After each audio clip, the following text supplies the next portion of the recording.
ganda ng weather. Maaraw pero medyo malamig pa rin yung hangin. Kaya yung mga tao ay naka-jacket pa rin.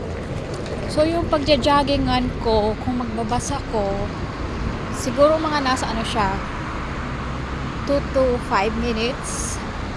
Pero ewan ko, parang gusto kong maglakad. Feeling ko lalakarin ko na lang. Yan, lakarin ko na lang papuntang joggingan. Kasi para warm up na rin. Tao ngayon.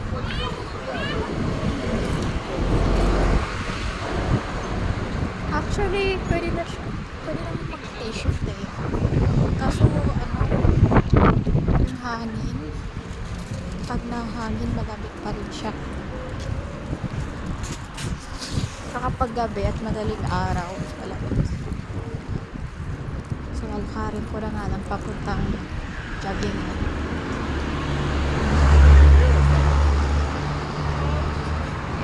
Ito pala yung Kilete Station. Ito yung pinaka-main station, train station. Papunta sa iba't ibang lugar. Pwede rin yan gamitin na papunta sa Austria, sa Germany, ganyan.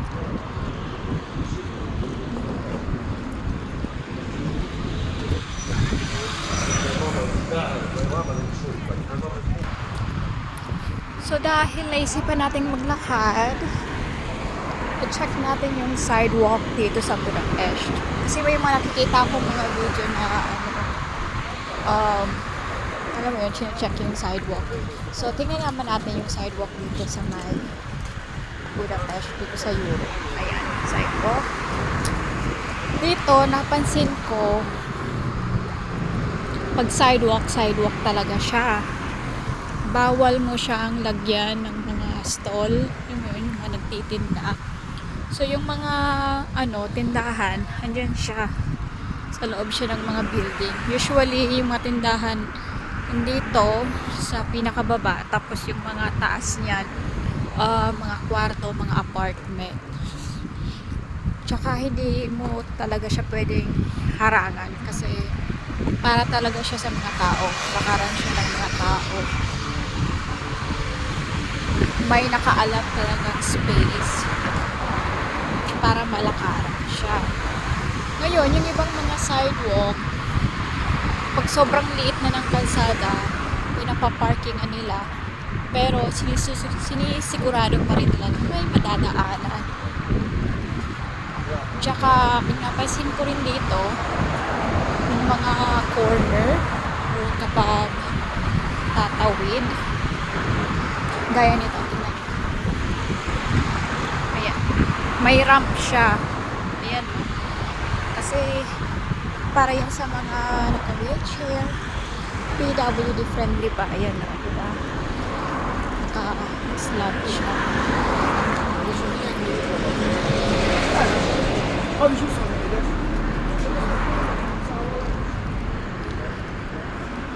Ayan. Haba ng pila doon. Mga nagpapalit ng mga bote. Actually, nangongolekta rin ako. Kasi malaki rin ang makikita mo eh. Per empty bottle, 54 rin siya. So, I think nasa 15 pesos. Hindi ako nagkakamali. Tama ba? Hindi, 7 pesos ata. Basta, 54 rin kada isang bote. Yan, diba? So far, nakikita nyo, wala siyang mga harang-harang. Ito, tatawid ulit tayo. Tignan mo. Ayan. Diba? Ano siya yung pantay para sa mga ka-wheelchair. Tapos ayan, may pindutan pag tatawid ka. Pipindutin mo siya. Kasi yung mga ibang tawag yan, tawiran, hindi naman siya masyado tawiran ng mga tao. Pag may tatawid lang, kailangan pindutin yun para mag-automatic na mag-red light. Ang ganda ng panahon. Ayan. Malinis. Walang mga nakaharang.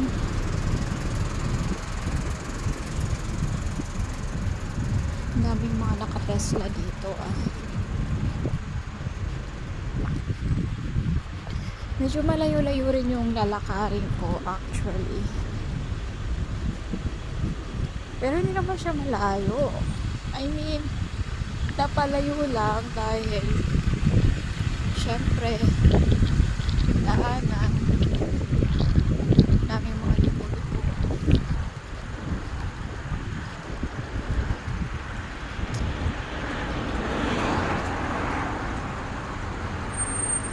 At ito, kagandahan rin may mga bike lanes yung pagdito sa gilid. Ayan. Tapos may bus lane din. Sa bus lane, talagang bus lang or taxi ang pwede. Hindi pwede dumaan dyan yung mga private vehicles. Bus lane. Para talaga sa mga public bus. Kaya alam yung ganda talaga ng transportation dito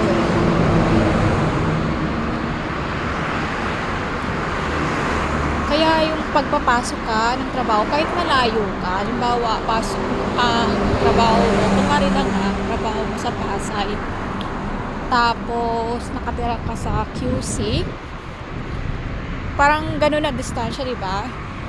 Dito, aabutin lang na yan ng 15 minutes.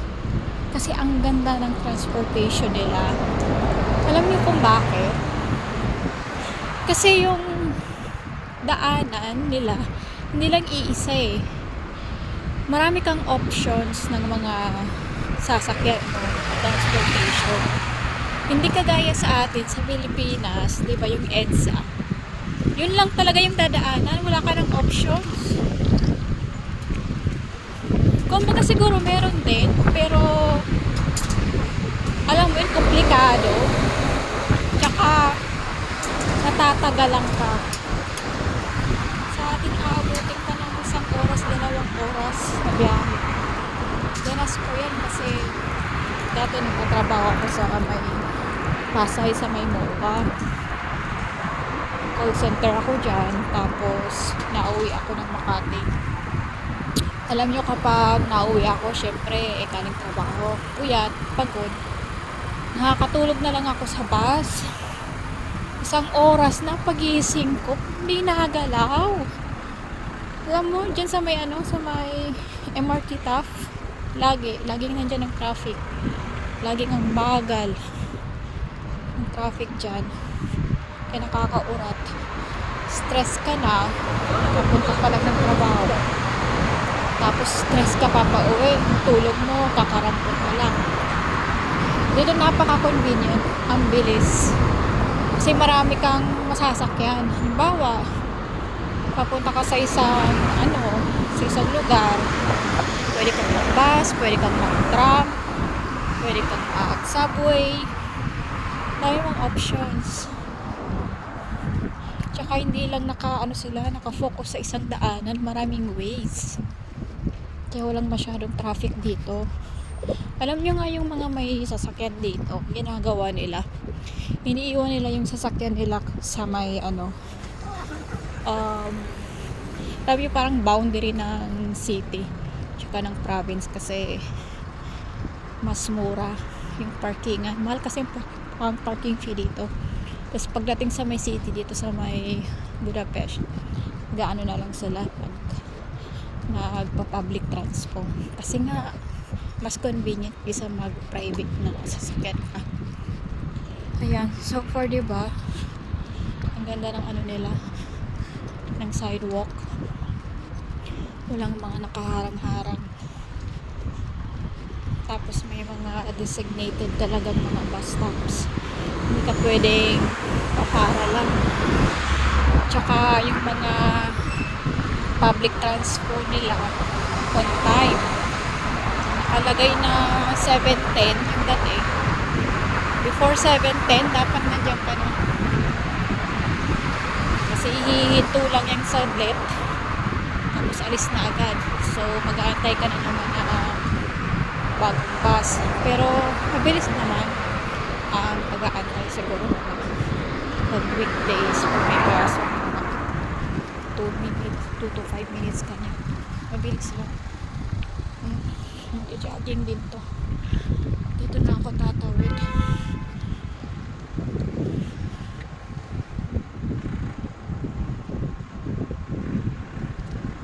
Green na siya. Tsaka kalamito ng mga tao dito, nasunod talaga sa red light. Medyo malapit na ako actually sa pag-joggingan ko. Si ate, jogging din. Parang ako lang ata naka-short dito. Parang lahat ata sa naglalamig. Medyo malamig nga naman, pero carry lang kahit mag-short. Basta't sa taas din naka-jacket.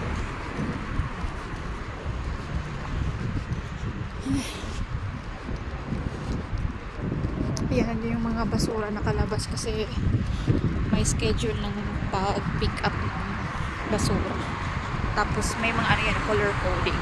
Yellow para sa mga paper, mga karton. Hindi, mali-mali pala. Yellow para sa mga plastic. Tapos yung blue para sa mga karton, papel. Tapos yung kulay green, general garbage.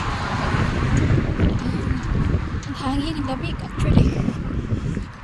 Ang lamig ah. Pero mamaya pag tumakbo ako mainit. Ayan, may bus stop dito. Tsaka sa mga bus stop may nakalagay na mga timetable, schedule ng bus. Tapos ano pa ba, mga bus na dumadaan.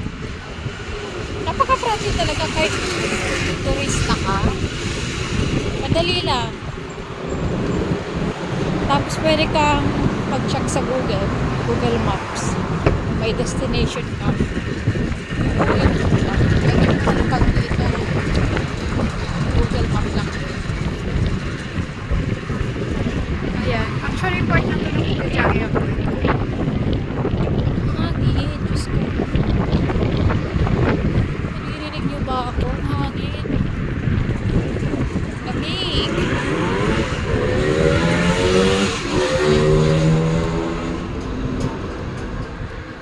Doon na lang ako tatawid. Oo. Kasi doon na yung jogging track ko.